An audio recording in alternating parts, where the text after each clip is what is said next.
you've done, and we've talked over the course of your career over several roles. Many times. You've done some big stuff. I want to know where this one ranks on your resume. Oh, I think, I mean, it's a little like Deadpool, something that like a rock I was shoving up a hill for over a decade.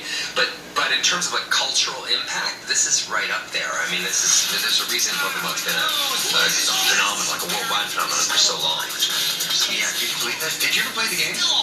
Not really, no. I'm not, I won't sugarcoat it. I didn't know that much about it. I knew about Pokemon. I knew about Pokemon Go a little bit, but I didn't watch this stuff as a kid because it wasn't really around.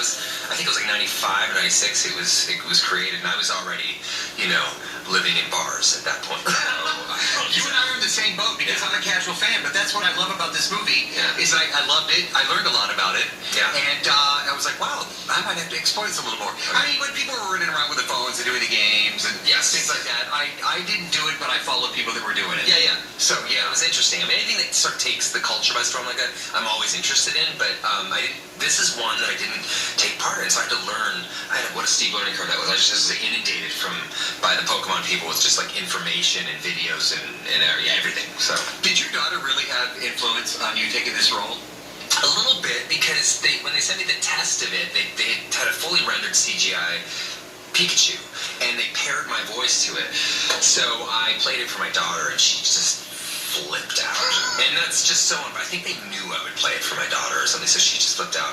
And then from there I was in. And then I read the script, and it was like, we have to look at it like, okay, what if you took what if you took the fancy Pokemon stuff out? Because the story still worked as a story, and it did. For me, it was like a brilliant mystery, speaking of the universal themes of love and loss and all that stuff.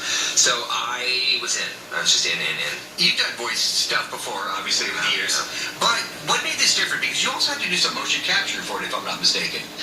I did a lot of motion capture. I did motion capture all over the world. Yeah, because I was shooting in Abu Dhabi and Spain and Italy and London, all over the place. So I did motion capture everywhere. Yeah, it's weird when I watch it. It's very different than other people seeing it. I have trouble with Pikachu because I see myself in each micro facial expression, which is super weird.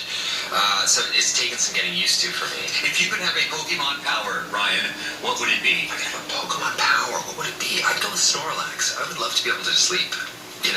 I'm usually in the middle of the night, I just sort of wake up in a silent scream at a perfect 90-degree angle.